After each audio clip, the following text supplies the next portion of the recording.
detalhes técnicos. Então vamos lá. Como estava dizendo, a nossa terceira aula hoje é sobre a Bíblia. E vamos iniciar o momento de oração, tá bom? Oremos. Senhor Deus, eterno e maravilhoso Pai, pedimos que o Senhor tome o primeiro e último lugar, meu Deus, neste momento de ensino e de aprendizado. Que o Senhor nos dê a compreensão necessária, que o Senhor abra o entendimento para os teus servos, para entender tudo aquilo que for falado, que eles possam compreender segundo a tua palavra. Abençoa nossas vidas, nesse estudo, em nome de Jesus. Então, a Bíblia, que é a nossa regra de fé, né? O nosso manual de fé em prática. A Bíblia que é o livro de Deus. Vocês já perceberam que na própria Bíblia em si não existe a palavra Bíblia? Só na capa? De onde veio esse nome, né? De onde veio esse nome? O que vocês acham? Da onde veio essa inspiração desse nome, né? O que significa Bíblia? Vocês nunca tiveram curiosidade de saber o que significa Bíblia?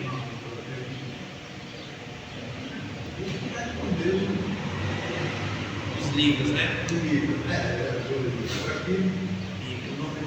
A Bíblia é uma palavra de origem grega, quer dizer biblioteca. Então, Bíblia sagrada, ou seja, biblioteca sagrada. Por quê? Porque a Bíblia em si ela é composta por 66 livros. Então, juntando todos, forma a Bíblia, ou seja, uma mini biblioteca. Então, nós, quando carregamos a Bíblia, temos uma biblioteca em nossas mãos. São 66 livros, 39 no Antigo Testamento e 27 no Novo Testamento. A Bíblia se divide em duas partes, Antigo e Novo Testamento, certo? Então, daí essa é uma curiosidade de onde veio a palavra Bíblia. A Bíblia não é simplesmente um livro, é um conjunto de livros, de histórias ou de moral, como qualquer outro. A Bíblia é a palavra de Deus para nós, é a regra para a nossa fé e o manual para a nossa vida. Ela nos ensina como vivermos aqui na terra, como alcançarmos a nossa salvação e, consequentemente, a vida eterna. Então, a Bíblia, por meio dela, que nós iremos saber e viver de forma agradável a Deus. Como eu sei que eu estou agradando a Deus? Quando eu faço uma observação da Bíblia e tudo aquilo que ela aponta que é correto, aquilo que é certo, eu estou praticando e vivendo, eu sei que eu estou de acordo com ela. Então a Bíblia, por isso que é chamada de manual de fé e prática. Por que manual? Nós sabemos que o manual ele vem com instruções. Então o manual do eletrodoméstico, como eu devo ligar, se é 220, 110, a instalação, tudo isso está no manual. Se eu não ler o manual, se eu for pegar o aparelho e ele conectar direto, se ele for 220, 110, ele só funciona naquela hora depois para a porta. Porque eu não li o manual, não me atentei a aprender as instruções. Então, é algo novo, é algo bom, mas se for sem instrução, sem orientação, acaba sendo, podemos dizer, até tendo prejuízos. Então, quando eu faço a observação da Escritura de forma correta, eu vivo de forma agradável e que glorifica a Deus. Porque sabemos que fomos criados e formados por Deus. A nossa primeira aula fala a respeito de Deus, um Deus criador, e Ele nos criou. Deus nos criou. E a partir dessa criação, o homem ele é considerado uma coroa da criação de Deus. Sendo a coroa da criação de Deus, Ele nos cria com um propósito que gerencia toda a nossa vida. Então, toda a nossa vida ela é norteada a partir de um propósito. E eu pergunto a vocês, qual é o propósito da vida do ser humano? Qual o propósito? Servir a Deus. Servir a Deus. O que mais? Andar na presença dele. Andar na sua presença. E o Senhor? Qual o propósito de Deus te criou? E agora? Não arrisca dizer nada? Então, queridos, o ser humano ele foi criado com um propósito que norteia a sua vida, o propósito de glorificar a Deus. Então, a nossa vida, seja em nossas obras, pensamentos e atitude, deve seguir este propósito, que é glorificar a Deus. Então, tudo que eu faço deve sempre apontar para Deus. Então, as pessoas precisam identificar em nós como cristãos, nova criatura do quê? Uma nova pessoa, um novo caráter e alguém que realmente reflete Deus na sua vida através das suas ações. Porque como as pessoas vão identificar Deus na nossa vida? Através das nossas atitudes, das nossas ações. Então as pessoas verdadeiramente ele é diferente, ele está tendo um comportamento diferente, ele fala diferente. Então essas nossas atitudes, elas norteiam, elas identificam que verdadeiramente fomos transformados e a nossa vida agora glorifica a Deus, porque somos pessoas regeneradas, transformadas pelo Espírito de Deus. Então, tudo que nós vamos fazer deve ser no entendimento, para a glória de Deus. Será que isso que eu vou fazer glorifica a Deus ou não? Então, se eu já tenho uma consciência que não irá glorificar a Deus de forma nenhuma, então eu não preciso orar e pedir para que Deus dê uma direção. Se aquilo eu já tenho uma consciência que não vai glorificar o nome de Deus, então aquilo é incorreto, aquilo eu preciso abandonar e deixar, porque não glorificará a Deus. É simples. Então, o que norte, o que gerencia o norte da nossa vida é o propósito de glorificar a Deus. E eu só entendo como eu posso glorificar a Deus a partir da Escritura, porque é ela que vai me dizer tudo aquilo que é correto, tudo aquilo que é certo e o que é errado. O ser humano por si, nesse entendimento, nessa capacidade de compreender o que é certo e errado, muitas vezes é distorcido. Para alguns aquilo que é certo é errado, para outros o que é errado é certo. As pessoas relativizam, não, para você é errado, mas para mim é certo. Mas não é pelo que eu acho, nem pelo que eu penso, é por aquilo que a Bíblia diz. Se a Bíblia diz é errado, pronto, não tem o meu pensamento, não tem o que eu acho, é o que ela diz. Se ela diz que é errado, acabou o ponto final. A Bíblia ela é suprema, ela é máxima. Então, aonde a Bíblia fala, o homem se cala, porque a autoridade suprema é a palavra de Deus, está certo? Então, a Bíblia ela é um tesouro valioso que o crente pode ter em suas mãos. Nem o mais sábio, com todo o seu conhecimento, e nem o mais rico, com toda a sua riqueza, possui maior riqueza que aquele que tem em suas mãos a verdade, que são fontes de toda a graça, de todo o manancial inesgotável, a vida eterna. Então vamos ver aqui algumas utilidades da palavra de Deus. Jesus usou a Bíblia constantemente e serviu dela para contra-atacar os ataques do diabo. Lemos isso em Mateus 4, 7 ao versículo 10. Então Cristo, ele utilizou a Bíblia para contra-atacar as artimanhas, ou as investidas de Satanás. E da mesma forma, quando eu me aproprio da palavra de Deus, quando eu tenho conhecimento da palavra de Deus, eu conseguirei contra-atacar aquilo que o adversário muitas vezes queria nos apresentar para que nós venhamos pecar contra Deus. Então veja que ele tentou fazer com que Jesus pecasse. Quem é Jesus? O único Filho perfeito de Deus. E Cristo, ele é Deus. Então veja que ele quis tentar, no caso ele tentou, melhor dizendo, o próprio Cristo, aquele que é o Filho de Deus.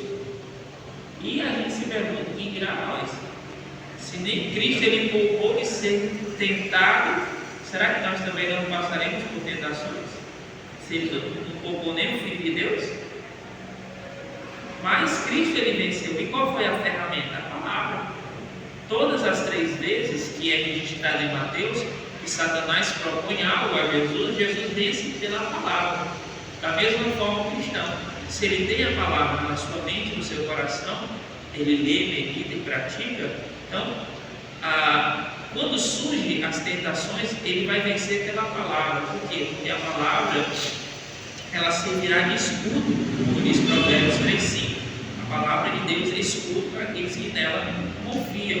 Então, se eu confio nesta palavra, desses momentos dificultosos, de tentações, ela me serve de escudo, ou seja, de proteção, para que eu esteja protegido. Então, uma das utilidades da Bíblia é justamente para contra-atacar as investidas do adversário, tanto seja em tentações, como também até mesmo em distorções da Bíblia.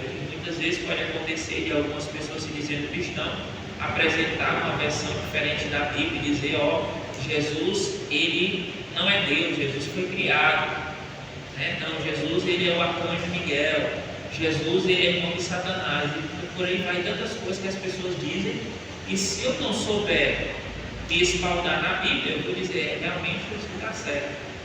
Eu vou acreditar, por quê? Porque eu não sei o que está escrito aqui, e consequentemente eu vou acreditar no que estão me dizendo, certo? Então ela serve como ferramenta para nos livrar desses contra-ataques. Então Jesus se baseou nos ensinamentos da Bíblia e citou com frequência. Jesus a recomendou os seus seguidores, chamando a atenção deles para mostrar quanto a sua palavra é viva e quanto a necessidade de conhecermos para sermos sábios e instruídos para toda boa obra, né? 2 de Timóteo 3, dos versos 15 a 17. Vai falar que toda a palavra de Deus, divinamente inspirada, é proveitosa para ensinar, redarguir, admoestar, enfim. Então, a palavra de Deus, ela serve para nos tornar sábios, instruídos, conhecedores da verdade, certo? Então, este exemplo de Jesus nos serve para compreendermos melhor a utilidade da Bíblia, lembrando que naquele tempo ainda não existia o Novo Testamento. Então, na época de Jesus, o Novo Testamento ainda não existia. Então, todos os livros, né, do Novo Testamento, de Mateus até Apocalipse, ainda não existiam. E o que era tido como palavra de Deus? O Antigo Testamento, que era o que eles tinham acesso, e continua sendo a palavra de Deus, certo? Então, o Novo Testamento veio ser escrito posteriormente, né, à morte e ressurreição de Jesus, que foi começar a ser escrito os evangelhos, as cartas, enfim, todo esse material que nós temos em mãos. Todos os dias nós temos que examinar a Bíblia e meditar nela, pois a cada dia vamos conhecendo a Deus. Ela há de nos servir para lutarmos a batalha da fé, pois teremos batalhas espirituais contra Satanás, mas a palavra de Deus, que é a espada do Espírito, Efésios 5,17, sempre nos dá vida. A Bíblia nos fará sábios para vivermos uma vida plenamente desfrutados da salvação. Dela vem a maior e necessária sabedoria para termos uma vida reta e santificada a Deus. A partir de agora, a Bíblia será sua companheira em todos os dias e momentos de sua vida. Não deixe de carregá-la e estudá-la. Não passe um dia sequer sem meditar na palavra de Deus, pois é o seu alimento diário. Então, a Bíblia precisa estar continuamente na nossa vida. Quando devemos ler a Bíblia? Todo dia. Agora, o momento do dia. Aí fica a critério de cada um.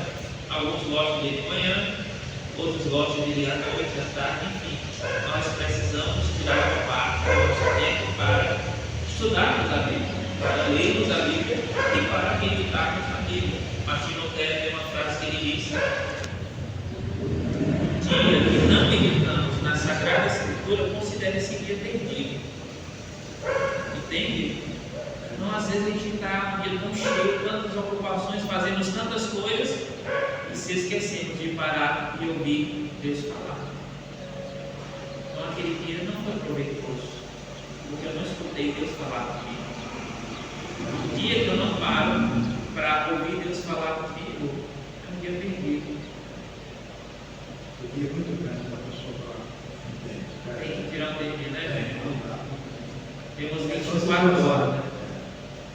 Então, Deus, ele nos deu 24 horas. E se Deus visse que 24 horas não seria suficiente para que ele teria feito mais que 24 horas. Mas se nós temos 24 horas, é porque Deus viu que nós conseguiríamos. A questão é o que nós estamos priorizando. Às vezes não é a falta de tempo, mas é o que estamos fazendo com o nosso tempo. Às vezes gastamos o nosso tempo e dizemos: Deus, eu não tive tempo para ouvir o Senhor falar, não tive tempo para ler a Bíblia hoje. Eu não tive tempo, não priorizei a questão da Escritura. Então é um ponto a se pensar, né? Nós temos que priorizar, assim como qualquer coisa. A gente não se esquece de almoçar, de jantar, de tomar o café da manhã. Porque todo dia nós estamos naquela rotina. De manhã já sei, café da manhã. À tarde já sei, almoço. À noite já sei, tem o jantar. E assim sucessivamente. Então tem coisas que de tanta gente fazer se torna um hábito que não precisa ninguém estar lembrando, nem precisa ninguém estar avisando. Eu já sei, chegou aquele horário que faz, agora já está na hora. É automático. Assim também, quando eu passo a ler a Bíblia, aquilo faz parte do meu dia. E eu entendo, rapaz, não li a Bíblia hoje, eu tenho que ler. Vai chamando e tendo aquela sede, porque agora faz parte do nosso dia. É algo que eu preciso viver continuamente. Então, não posso terminar o dia sem meditar na palavra de Deus, sem, quer seja um versículo de início, quer seja um tópico, ou quer seja um capítulo inteiro, né? Porque tem capítulos que a gente lê rapidamente, são poucos versos, né? Como o livro dos Salmos, tem muitos salmos que são pequenos, tem salmo de 2 versículos, ou versos, então você pega lá, lê rapidinho, mas temos que ter o hábito de meditar diariamente na palavra de Deus, certo? Então vamos lá. Como melhor tirar proveito da Bíblia? Antes de começar a leitura, devemos nos dirigir a Deus em oração, pedindo a Ele que nos ajude a entendê-la. A Bíblia foi inspirada por Deus, e é somente pelo Espírito Santo que podemos ter a interpretação. Devemos ter reverência ao Santo Livro e considerar as verdades eternas que dela contém. Então, antes de iniciarmos qualquer leitura da palavra de Deus, eu preciso me dirigir a Deus em oração. Para quê? Para que Ele abra o meu entendimento, para que eu consiga entender aquilo que está escrito. Você percebe que mesmo assim tem muita coisa que a gente lê, a gente fica se perguntando: o que está escrito aqui? O que ele está falando, né? Não estou entendendo nada. Certo? Então, a gente inicia o processo de leitura da Bíblia. Sempre é bom iniciarmos, por exemplo, pelos evangelhos. Por quê? Porque ele é uma biografia, né? Histórias que estão mais fáceis de ser compreendidas dentro de alguns contextos, né? Mas tem algumas parábolas, algumas aplicações que são de mais difícil interpretação. Mas, por exemplo, a história da multiplicação dos pães e peixes, a gente entende que Jesus multiplicou pães e peixes. Não precisa de um intérprete para dizer: ó, Jesus multiplicou pão e peixe, você não entendeu? A gente entende que ali, conforme está escrito, e assim, tem muitas passagens que a gente consegue entender facilmente, né? Então, o Novo Testamento, no sentido dos evangelhos, tem esse sentido, né, biográfico da história de Jesus, de uma fácil compreensão, certo? Já o Antigo Testamento, com os livros proféticos, Apocalipse e tantos outros, tem a sua dificuldade de entender, né? Até outras pessoas que estudam esses livros, como Apocalipse, para entender melhor o desfecho de todas as coisas, tá certo? Então, nós, para tirarmos proveito dela, de início, orarmos pedindo a Deus que nos dê sabedoria, que abra a nossa mente. Por quê? Porque o Espírito Santo foi Ele que, podemos dizer, mentoreou, né, os escritores da Bíblia Sagrada. Algumas curiosidades da Bíblia: por exemplo, a Bíblia tem 1189 capítulos, a Bíblia tem 31.172 versículos, como eu já disse, 66 livros, 39 no Antigo, 27 no Novo, 2 partes. Aí vem as divisórias, tipo o Antigo Testamento é dividido na lei, livros históricos, poéticos, proféticos, maiores e menores. Aí vem o Novo Testamento, que é a biografia, o histórico, que é a Atos, as cartas apostólicas, cartas universais e o Apocalipse. Enfim, são coisas que a gente vai aprendendo no decorrer do tempo e se aprofundando na Escritura, tá certo? Mas o ponto que eu queria chegar é que todos os autores, que a Bíblia ela foi escrita num período de cerca de 1.600 anos, entre o primeiro e o último livro, e cerca de 40 pessoas em 3 continentes diferentes. O interessante é que muitas, né, entre essas pessoas não se conheciam, mas não tem divergência entre o que um escreveu e o que o outro disse. Então veja que é uma harmonia que somente Deus poderia proporcionar, porque é algo perfeito. Então a Bíblia, a palavra de Deus, ela é perfeita. Ela não tem erros, não tem contradições. Então, às vezes os ateus buscam encontrar contradições, enfim, erros na Bíblia, mas não há erros, porque foi supervisionado, dirigido pelo Espírito Santo de Deus e ele é perfeito. Então esse Deus que é perfeito produziu a sua palavra que também é perfeito. Então a Bíblia não tem erro. Então a pessoa diz, eu não tenho erro na Bíblia, não, o erro está em nós. Então eu que estou errado, estou lendo errado, porque a partir do momento que eu digo que encontrei o erro é a minha visão, está faltando alguma coisa, entende? Então, irmãos, interessante ter 40 pessoas diferentes, que muitas nem se viram, mas há uma concordância entre o primeiro e o último. Isso é interessante, porque se eu pedir para cada um de vocês escrever sobre a aula de hoje, vocês vão escrever coisas similares, mas nunca igual. Mas ainda assim, se você tornar a escrever, eu pedir novamente para você escrever, você aprendeu, já vai estar diferente da primeira vez. E assim, cada vez que eu pedir, vai estar diferente. Então, nós mesmos não conseguimos manter algo fixo, algo correto. Sempre a gente vai dizer, não, isso está errado. E cada vez eu vou encontrando erros. Porque quando eu vou revisar, sempre tem alguma coisa a melhorar. A Bíblia não foi escrita uma vez e permaneceu correta. E são pessoas. E veja que se eu pedir, como eu disse, para cada um escrever sobre a aula de hoje, cada um vai escrever da sua forma diferenciada. Então, não vai ser aquele mesmo padrão, podemos dizer assim, de concordância. Por exemplo, os primeiros livros escritos por Moisés estão em concordância com o Apocalipse, que foi escrito por João. Mas Moisés e João nunca se viram. Mas tudo que um diz está de acordo com o que o outro diz. Não tem desacordo entre eles. A palavra está em acordo em tudo que foi dito, tudo que foi escrito. Então, se parasse aqui para nós três escrever um livro, então a gente sempre ia estar encontrando o livro, vai ter que revisar de novo. Assim como um escritor, o livro, antes de ser lançado, ele passa por várias revisões, até chegar a um ponto que diz, dá para ser lançado porque os erros foram corrigidos. E tem livro que a gente ainda encontra erros. Quantos livros eu leio, eu encontro erros? Eu digo, rapaz, isso aqui está errado. E olha que já foi editado, sei quantas mil cópias, mas está com erro. Tem erro.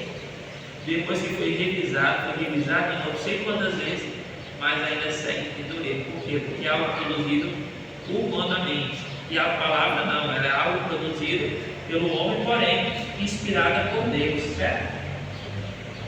Então vamos lá, tirando o proveito dela, continuando a examinar a Bíblia com o espírito altivo. Deixa eu ver aqui, ele diz, não devemos examinar a Bíblia com o espírito altivo para discutir seus preceitos ou ordenanças, e sim com a melhor disposição de submetermos aos seus mandamentos. Isso aqui é importante. Nós não devemos nos apoiar ou estudar a Bíblia para nos tornarmos ou querermos aparecer e sermos melhores, no sentido de melhor do que o outro. Tá vendo? Estou certo, porque a Bíblia assim. Então, o nosso interesse em aprender da Bíblia e de crescermos na graça e no conhecimento é para sermos melhores em Deus e para Deus. Não é para ser melhores no sentido de eu me engrandecer e me considerar melhor do que os meus irmãos. Porque o estudo, o ensino, ele nos torna, ou é para nos tornar mais humildes, e não para nos tornar exaltados. Nós não aprendemos e estudamos a Bíblia para nos considerar melhores do que outros. Nós estudamos a Bíblia para reconhecer o quão dependente nós somos de Deus e nós somos tão falhos quanto o outro. Então, conforme eu estudo a Bíblia, eu percebo, meu Deus, realmente eu tenho que tirar a vergonha da minha cara, visitado, melhorar mesmo, porque o negócio vai para o céu complicado. Quando eu acho que sou bom, a Bíblia diz, miserável pecador que sou. Não sou bom nada. Aí Paulo diz, rapaz, eu sou um miserável pecador. O bem que eu quero fazer, eu não faço. Aí o mal que eu não quero, acabo fazendo. E aí? O que eu não queria, eu fiz. E agora? Então, a Bíblia, o estudo, o aprendizado, ela vai só revelar e nos mostrar o quão carente de Deus nós somos, o quanto nós precisamos de Deus e miseráveis pecadores que nós somos. Então, não estudamos a Bíblia para nos acharmos que somos bons, que somos perfeitos. Não, é para reconhecer o quão necessitado de Deus nós somos. para melhorar. Se hoje estamos melhores, porque nós aprendemos com Deus. E é constante. Hoje eu estou melhor, amanhã preciso estar melhor do que hoje, e assim, sucessivamente aprendendo com a palavra de Deus. Então nós devemos ler e estudar a Bíblia para nos tornarmos e sermos mais humildes e não exaltados, certo? À medida que vamos lendo a Bíblia, vamos vendo o poder e a glória de Deus, pelo que Ele fez no passado, está fazendo hoje e fará na eternidade. Nós devemos aplicar cada palavra à nossa vida. Finalmente, devemos estar convictos que na Bíblia encontramos invariavelmente o ideal para as nossas necessidades, dos nossos familiares e do nosso próximo. Então, leia a Bíblia, pois é alimento para a sua alma. Então, a Bíblia ela contempla e alcança tanto a nós como todas as nossas necessidades. Conseguiremos ter um norte melhor e compreender a nossa realidade diante da exposição da palavra. Então, quanto mais exposto a palavra nós somos, melhores nós tenderemos a ser, porque ela vai nos mostrar qual é o caminho perfeito até Deus, certo? Finalizamos a aula sobre Bíblia, tá? Vocês ficaram com alguma dúvida? Não entenderam? Isso, tem que ser lembrado. Qual parte? Diga aí para mim, a partir de quando? À medida que vamos lendo a Bíblia, vamos vendo o poder e a glória de Deus. Ou seja, conforme eu vou estudando a Bíblia, eu vou compreendendo que Deus se revela através da Escritura. Entendeu? Através da Bíblia é que eu conheço a Deus. Certo? E através de conhecer a Deus, eu sei que Deus é um Deus todo-poderoso. Salmo 91. Aquele que habita nos esconderijos do Altíssimo. A palavra Altíssimo no original, ou El Shaddai, quer dizer todo-poderoso. Então, quando eu vou estudando mais da Bíblia, vou lendo mais a Bíblia, mais eu conheço a Deus e o seu poder, como ele se revela, né? Que Deus é aquele que vence as leis da física, a lei da matemática, e todas as leis são vencidas pelo poder dele. Glória certo? a Deus. Então, a Bíblia revela a Deus e, consequentemente, conhecendo a Deus, eu consigo entender o poder dele como se revela. E o senhor, irmão Edivaldo, alguma dúvida? Pode falar. Não, pelo que eu entendi aqui, Até aqui está até aqui está tranquilo.